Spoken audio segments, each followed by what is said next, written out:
ನಗರದ ಬಿಟಿ ರಸ್ತೆಯಲ್ಲಿ ನಿರ್ಮಾಣ ಮಾಡಿರುವ ಅಯ್ಯಪ್ಪ ಸ್ವಾಮಿ ದೇವಾಲಯದಲ್ಲಿ ಮಕರ ಜ್ಯೋತಿ ಅಂಗವಾಗಿ ವಿಶೇಷ ಪೂಜೆ, ಹೋಮ, ಹವನಗಳನ್ನು ಆಯೋಜನೆ ಮಾಡಲಾಗಿದ್ದು, ಸಂಪ್ರದಾಯದಂತೆ ಕೆಇಬಿ ಕಾಲೋನಿ ಗಣಪತಿ ದೇವಾಲಯದಿಂದ ಆಭರಣಗಳನ್ನು ಹೊತ್ತು ಹೊರಟ ಚಾಮರಗಳ ನೆರಳಿನ ಆಕರ್ಷಕ ಮೆರವಣಿಗೆ ವೇಳೆ ಭಕ್ತರು ಕೇರಳದ ಚಂಡೆ ಮದ್ದಲೆ ಸದ್ದಿಗೆ ಹೆಜ್ಜೆ ಹಾಕಿ ಶ್ರದ್ಧಾ ಭಕ್ತಿಯನ್ನು ಮೆರೆದರು.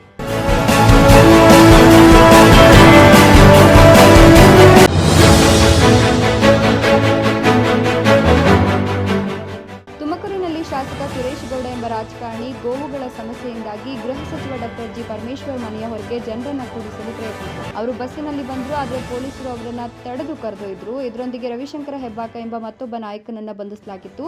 ಪ್ರತಿಭಟಿಸಲು ಮುಂದಾದಾಗ ಸುರೇಶ್ ಗೌಡ ತಲೆಯ ಮೇಲೆ ವಿಶೇಷವಾದ ಕಿತ್ತಲೆ ಬಟ್ಟೆಯನ್ನು ಹೊಂದಿದ್ದು, ಕೈಯಲ್ಲಿ ದನದ ಸಗಣಿ ಹಿಡಿದುಕೊಂಡಿದ್ದರು.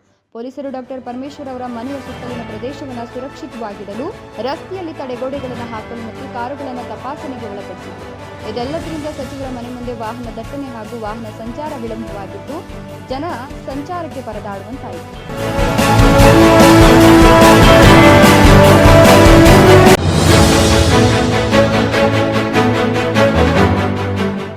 ಗೌರಿಬಿದನೂರು ನಗರದ 12ನೇ ವಾರ್ಡ್ ತ್ಯಾಗರಾಜ ಕಾಲೋನಿಯ ಅಶ್ವಥ್ ನಾರಾಯಣ್ ಎಂಬುವರ ಮನೆಯ ಬೀಗ ಒಡೆದು ಕಳ್ಳರು ತಮ್ಮ ಕೈಚಳಕವನ್ನು ತೋರಿಸಿರುವ ಘಟನೆ ಬುಧವಾರ ಬೆಳಕಿಗೆ ಬಂದಿದೆ. ತ್ಯಾಗರಾಜ ಕಾಲೋನಿಯಲ್ಲಿ ವಾಸವಿರುವ ಅಶ್ವಥ್ ನಾರಾಯಣ್ ಶೆಟ್ಟಿ, ಶೈಲಜಾ ದಂಪತಿಗಳು ಆರೋಗ್ಯ ತಪಾಸಣೆಗೆಂದು ಮನೆಗೆ ಬೀಗ ಹಾಕಿಕೊಂಡು ಕಳೆದ ಶುಕ್ರವಾರದಂದು ಬೆಂಗಳೂರಿಗೆ ಹೋಗಿದ್ರು. ಆರೋಗ್ಯ ತಪಾಸಣೆ ಮುಗಿಸಿಕೊಂಡವರು ಸಂಕ್ರಾಂತಿ ಹಬ್ಬದ ಪ್ರಯುಕ್ತ ಬೆಂಗಳೂರಿನಲ್ಲಿರುವ ಮಗ ಆಕಾಶ್ ಮನೆಗೆ ಹಬ್ಬಕ್ಕೆಂದು ಹೋಗಿದ್ದು ಅಲ್ಲೇ ಉಳಿದುಕೊಂಡಿದ್ರು. 3-4 ದಿನಗಳಿಂದ ಬೀಗ ಜಡಿದಿರುವ ಮನೆಯನ್ನು ಗಮನಿಸಿದ ಖದೀಮರು ತಮ್ಮ ಕೈಚಳಕವನ್ನು ತೋರಿಸಿದ್ದಾರೆ.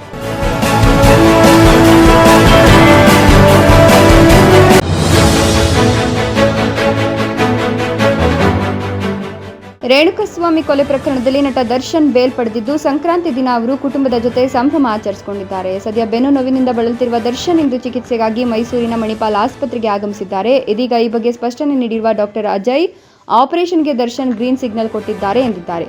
ದರ್ಶನ್ಗೆ ಆಪರೇಷನ್ ಫಿಕ್ಸ್ ಆಗಿದ್ದು, ಮುಂದಿನ 1.5 ತಿಂಗಳವರೆಗೂ ಫೈಟ್ ದೃಶ್ಯದಲ್ಲಿ ಭಾಗಿಯಾಗುವಂತಿಲ್ಲ ಅಂತ ವೈದ್ಯರು ತಿಳಿಸಿದ್ದಾರೆ.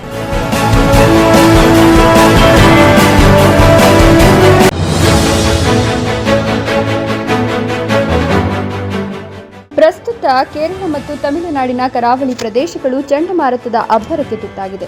ಈ ಬಗ್ಗೆ ಕರಾವಳಿ ಪ್ರದೇಶದ ಜನರಿಗೆ INCOIS ಆರಂಭಿಕ ಎಚ್ಚರಿಕೆ ನೀಡಿದೆ. ಮಂಗಳವಾರ ರಾತ್ರಿ ಸಮುದ್ರದಲ್ಲಿ ಬಲವಾದ ಅಲೆಗಳು ಉಂಟಾಗಿದ್ದು ಪ್ರವಾಹ ಭೀತಿಗೆ ಕಾರಣವಾಗಿದೆ.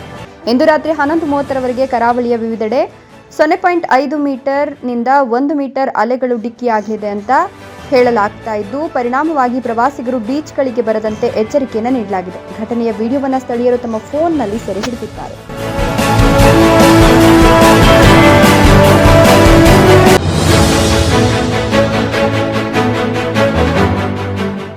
ಮಾಜಿ ಸಿಎಂ ಹಾಗೂ ಆಮ್ ಆದ್ಮಿ ಪಕ್ಷದ ರಾಷ್ಟ್ರೀಯ ಸಂಚಾಲಕ ಅರವಿಂದ್ ಕೇಜ್ರಿವಾಲ್ ದೆಹಲಿ ವಿಧಾನಸಭಾ ಚುನಾವಣೆಯಲ್ಲಿ ಸ್ಪರ್ಧಿಸ್ತಾ ಇದ್ದು, ಇಂದು ನಾಮಪತ್ರ ಸಲ್ಲಿಸಿದ್ದಾರೆ.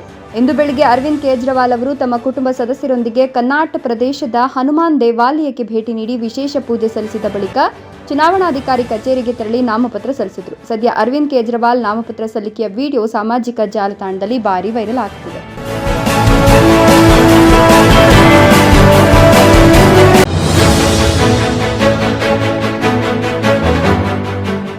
ಮಂಡ್ಯ ಜಿಲ್ಲೆಯ ಹೊಸಕೆರೆ ಹಾಗೂ ಆಲಂಶೆಟ್ಟಿಹಳ್ಳಿ ಗ್ರಾಮಗಳಲ್ಲಿ ಸಂಕ್ರಾಂತಿ ಹಬ್ಬದ ಸಂಭ್ರಮದ ಹಿನ್ನೆಲೆಯಲ್ಲಿ ಜಾನುವಾರುಗಳು ಕಿಚ್ಚು ಹಾಯಿಸುವ ವೇಳೆ 4 ರೈತರು ಬೆಂಕಿಗೆ ಬಿದ್ದು ಗಾಯಗೊಂಡಿರತಕ್ಕಂಥ ಘಟನೆ ಮಂಗಳವಾರ ಸಂಜೆ ನಡೆದಿದೆ. ಗಾಯಾಳುಗಳನ್ನು ಹೊಸಕೆರೆ ಗ್ರಾಮದ ರಾಮಕೃಷ್ಣ, ಆಲಂಶೆಟ್ಟಿಹಳ್ಳಿಯ ಸತೀಶ್, ಶಿವಲಿಂಗ ಹಾಗೂ ಮುನೀಶ್ ಅಂತ ಗುರುತಿಸಲಾಗಿದೆ. ಗಾಯಾಳುಗಳನ್ನು ಕೂಡಲೇ ಸ್ಥಳೀಯರು ಹತ್ತಿರದ ಆಸ್ಪತ್ರೆಗೆ ದಾಖಲು ಮಾಡಿದ್ದಾರೆ. ಇನ್ನು ಘಟನೆಯ ವಿಡಿಯೋ ಸಾಮಾಜಿಕ ಮಾಧ್ಯಮಗಳಲ್ಲಿ ವೈರಲ್ ಆಗ್ತಿದೆ.